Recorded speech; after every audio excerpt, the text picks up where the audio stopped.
Film dibuka di sebuah pulau bernama Berg yang sangat terpencil. Di sana terdapat desa yang ditinggali oleh para Viking. Yang uniknya di sana yaitu memiliki hama yang sangat anti mainstream, yaitu dragon atau bisa kita bilang adalah naga.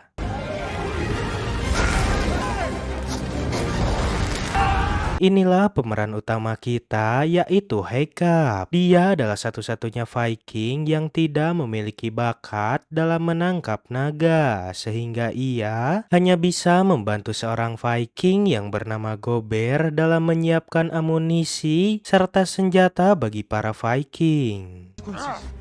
Wow! I will take my chances. Sword sharpened, now! One day I'll get out there. Di sana memiliki kepala suku yang bernama Stroik, sekaligus ayah dari Haecap. Ia dikenal sebagai sosok yang paling disegani di desanya karena kemampuannya dalam membantai naga. Namun menurut mereka, salah satu naga yang paling berbahaya dan sulit ditaklukkan adalah Night Fury. Meskipun dianggap lemah, namun Haecap memiliki keinginan yang sangat kuat untuk membuktikan bahwa dia juga bisa mengalahkan para naga.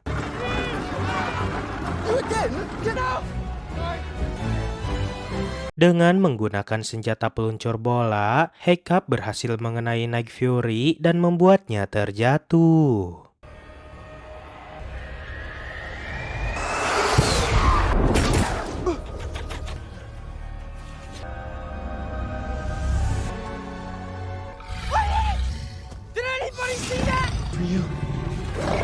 Namun sayangnya, tak ada seorang pun yang melihatnya. Melihat Haecap dikejar-kejar seekor naga, ayahnya lalu berusaha menyelamatkannya.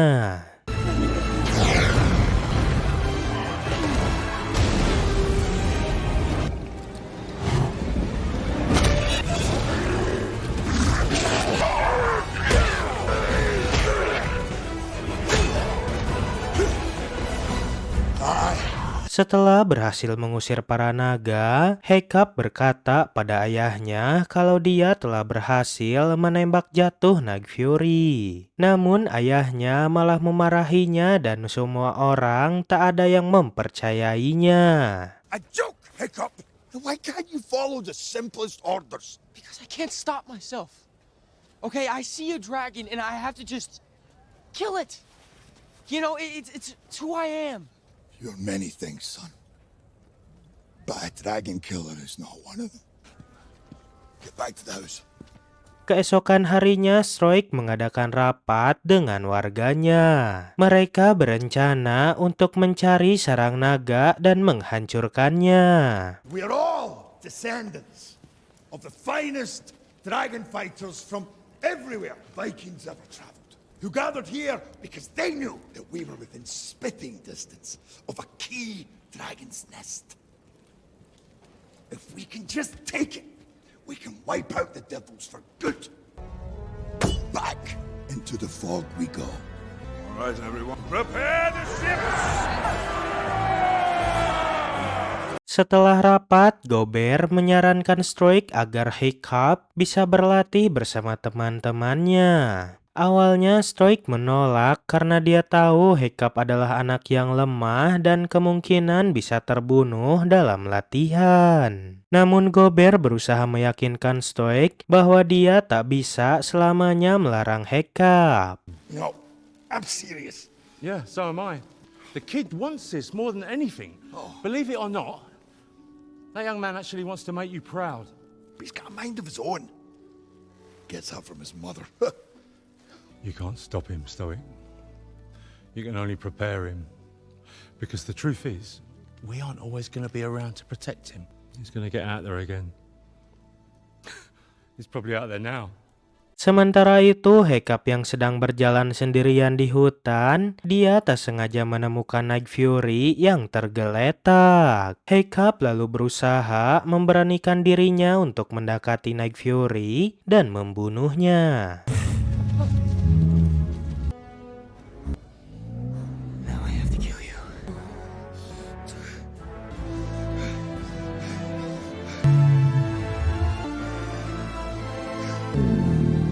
Namun tiba-tiba dia mengurungkan niatnya dan malah ingin membebaskannya.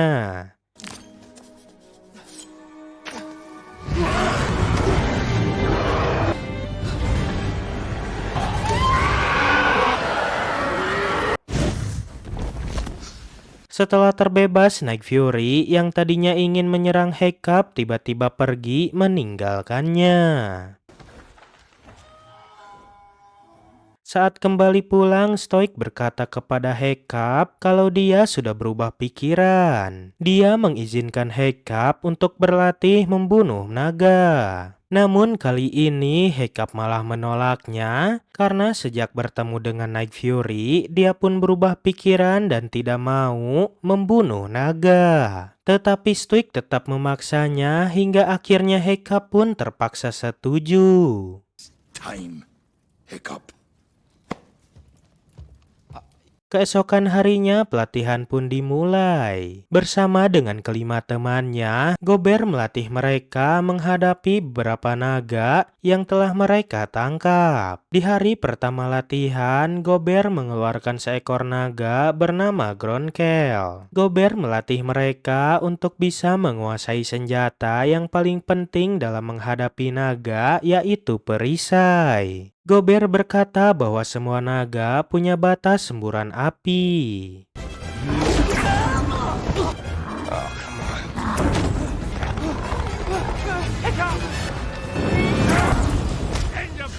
Melihat Hiccup yang terpojok, Gober pun segera menyelamatkannya dan sekaligus menyudahi latihan di hari pertama. Remember, the dragon will always go for the kill. Setelah itu Hiccup kembali ke hutan. Dia melihat Night Fury yang berusaha terbang. Namun selalu terjatuh lagi. Ternyata hal itu disebabkan karena salah satu sirip ekor Night Fury yang patah. Hiccup juga mengetahui bahwa Night Fury menyukai ikan. Saat kembali pulang, Hiccup membaca buku pengetahuan tentang naga. Di dalam buku tersebut banyak informasi tentang berbagai jenis naga dan dijelaskan bahwa semuanya sangat berbahaya. Terkecuali informasi tentang Night Fury yang sampai sekarang belum diketahui oleh siapapun kecuali Hiccup.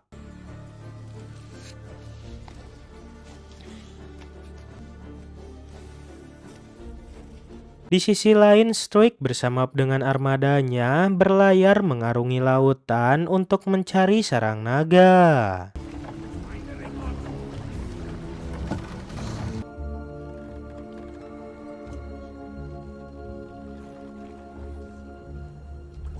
Kembali ke pelatihan hari kedua, Gober melepaskan seekor naga bernama Nether. Gober berkata bahwa setiap naga mempunyai kelemahan. Mereka harus bisa menemukan dan menyerang titik kelemahan naga tersebut. Dalam pelatihan itu, teman Hiccup yang bernama Astrid berhasil menghajar Nether. Namun dia terlihat kesal dengan Hiccup yang tidak becus. Figure out which side you're on. Kemudian Hiccup kembali menemui Night Fury dan mencoba memberikannya seekor ikan.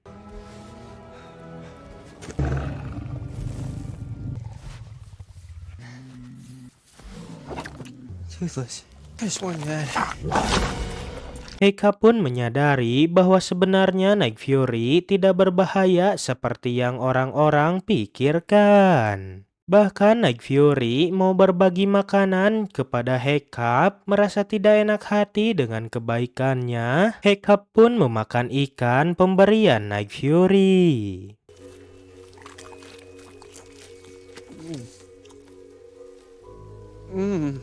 Dan disinilah keduanya mulai menjalin persahabatan dan Hiccup memberinya nama yaitu Toothless.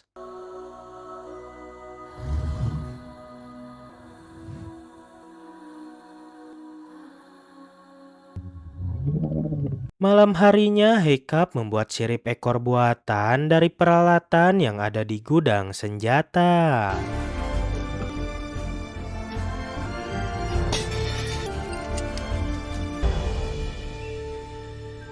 Esoknya, Hiccup menemui Toothless dan memberinya banyak ikan untuk sarapan. Ketika Toothless sedang asik makan, Hiccup mencoba memasangkan sirip buatannya ke ekor Toothless. Merasa ada yang tidak enak di buntutnya, Toothless lalu terbang dan menjatuhkan Hiccup.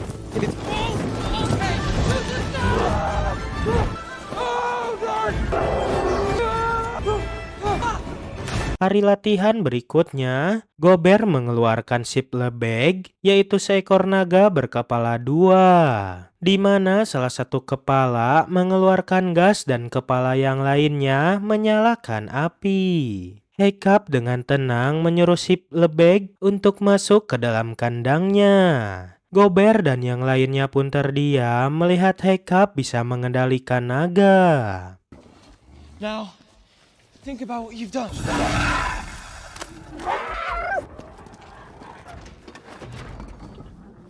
Setelah itu, Hiccup memasangkan alat ciptaannya ke tubuh Toothless dan berlatih menungganginya.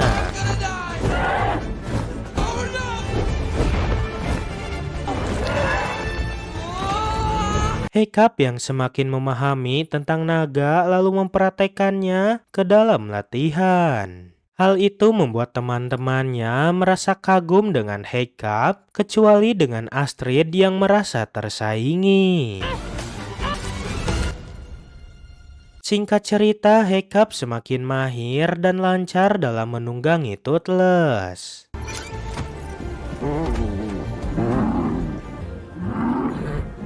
Keesokan harinya, Stoik dan armadanya kembali pulang karena mereka tak berhasil menemukan sarang naga. Begitu sampai, Gober langsung memberitahu Stoik bahwa Hiccup telah berhasil mengendalikan naga dalam latihan. Hear the news, Chief. Everyone is so relieved. Stoik lalu menemui Hiccup. Dia merasa senang dengan kemajuan yang dicapai anaknya. Nothing happens on this island without me hearing about it. So, let's talk about that dragon. Keesokan harinya, Stoik menonton langsung latihan Hiccup.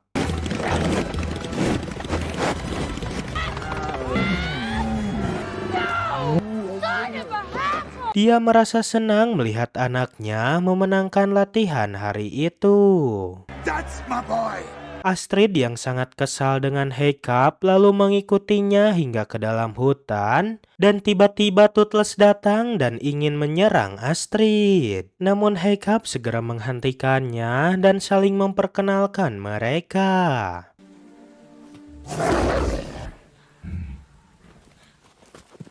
Astrid yang ketakutan lalu berusaha kabur, tapi Hiccup dengan Toothless menangkapnya dan membawanya terbang. Then let's get this over with. Karena baru kenal, Toothless sengaja ngeprank Astrid dengan membawanya terbang tinggi dan berputar-putar. Hingga akhirnya Astrid merasa tenang dan nyaman menikmati perjalanannya bersama Toothless.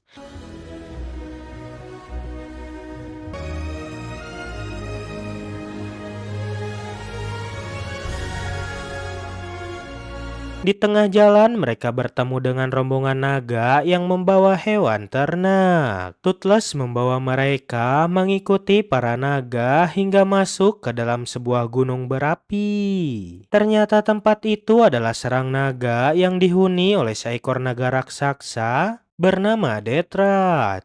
Hewan ternak yang dibawa oleh para naga adalah untuk makanan Detrat. Hiccup dan Astrid yang mengetahui hal itu lalu menyuruh Toothless untuk segera keluar dari tempat itu.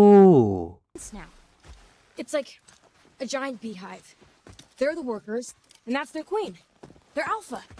It controls them. Setibanya di desa, Astrid ingin segera memberitahukan Stoik tentang sarang naga yang mereka temukan. Namun Hiccup mencegahnya karena dia takut kalau ayahnya akan membunuh Toothless. Hiccup berkata kalau dia akan memikirkan rencananya terlebih dahulu.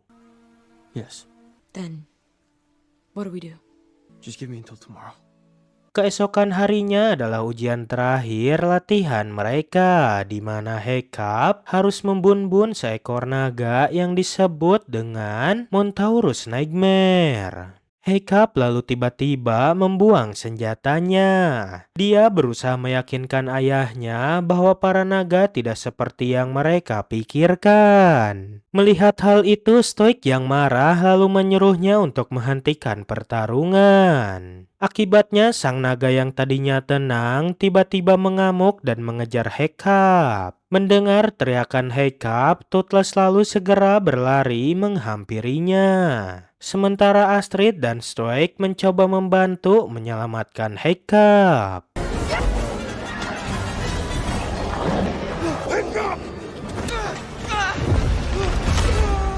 Dalam keadaan terdesak, tiba-tiba Toothless datang dan bertarung melawan Montaurus Nightmare.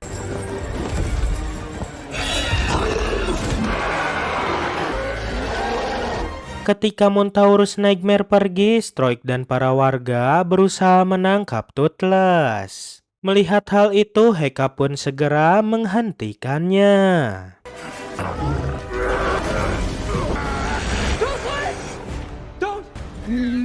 Saat ada kesempatan, para warga akhirnya berhasil menangkap Toothless. Hiccup berusaha meyakinkan ayahnya bahwa Toothless tidak berbahaya. Dia juga menceritakan mengenai sarang naga yang dia temukan. Hiccup berkata bahwa hanya Toothless yang tahu tempatnya. Mendengar itu, Stoik pun berniat untuk pergi ke sarang naga tersebut. Hiccup berusaha melarangnya karena dia tahu tempat itu sangat berbahaya. Namun Stoik tak mau mendengarnya dan bahkan dia berkata kalau Hiccup bukan anaknya lagi. You've thrown your lot in with them. You're not one of us. You're not my son. Stoik lalu mengikat Toothless dan membawanya ke kapal laut. Mereka menggunakan Toothless untuk menjadi petunjuk jalan menuju ke sarang naga. Setelah ayahnya pergi, Hiccup dan teman-temannya membebaskan para naga yang menjadi teman latihan mereka. Hiccup dan yang lainnya akan menyusul Stoik menuju ke sarang naga. Sementara itu, Stoik dan armadanya telah tiba di sarang naga. Kemudian mereka menjebol dinding gunung dan menyerang para naga yang ada di dalam. Namun anehnya, para naga malah terbang dan menjauhi tempat itu dan...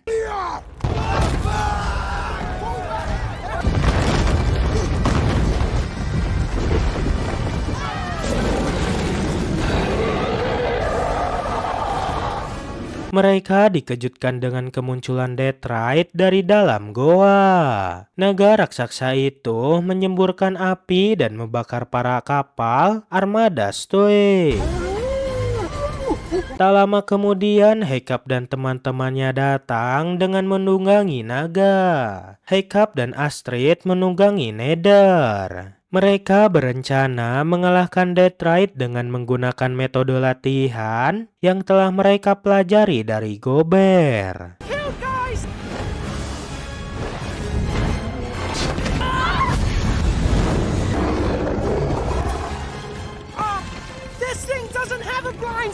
Sementara Hiccup mencoba membebaskan Toothless yang masih terikat. Akibat pertarungan para naga membuat Hiccup dan Toothless terjatuh ke dalam air.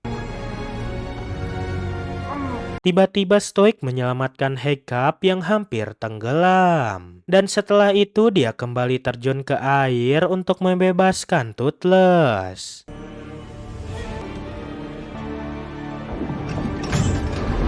Setelah berhasil terbebas, Hiccup segera menunggangi Toothless untuk membantu teman-temannya. Sebelum itu Stoik meminta maaf kepada Hiccup karena telah salah sangka dan salah menilainya. Whatever happens up there, I'm proud to call you my son. Setelah menyelamatkan Astrid yang terjatuh, Hiccup lalu menyerang sayap Deathright. Namun monster itu masih terlalu kuat. Hiccup lalu memancing Deathright untuk mengikutinya ke langit yang diselimuti awan gelap. Toothless lalu menyerang Deathright bertubi-tubi, namun Deathright membalas dengan semburan apinya yang membuat ekor Toothless terbakar. Mereka lalu terbang ke bawah dengan kecepatan tinggi dan saat ada kesempatan, Toothless menyemburkan apinya ke dalam mulut Deathright.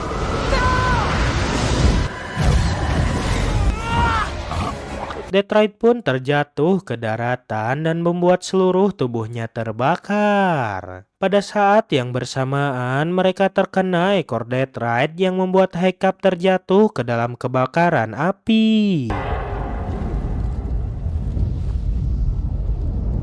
Stoik lalu menemukan Toothless yang sedang rebahan. Namun ia tidak melihat anaknya, Stoik pun terduduk lemas dan tersedih. Namun ternyata Toothless berhasil melindungi Hiccup di balik sayapnya. Mengetahui hal itu, Stoik dan para warga pun merasa senang. He's alive! He's alive! Stoik lalu berterima kasih kepada Toothless yang telah menyelamatkan anaknya. Well, you know, most of him. Singkat cerita, Hiccup tersadar dari pingsannya dan dia sudah berada di rumah bersama Toothless. Namun akibat pertarungannya melawan Deathright, Hiccup harus kehilangan kaki kirinya. Ketika keluar rumah, Hiccup terkejut melihat para warga desa yang kini hidup berdampingan, harmonis dengan para naga, dan film pun berakhir. Terima kasih telah mengikuti perjalanan cerita kali ini. Sampai jumpa di alur cerita film berikutnya.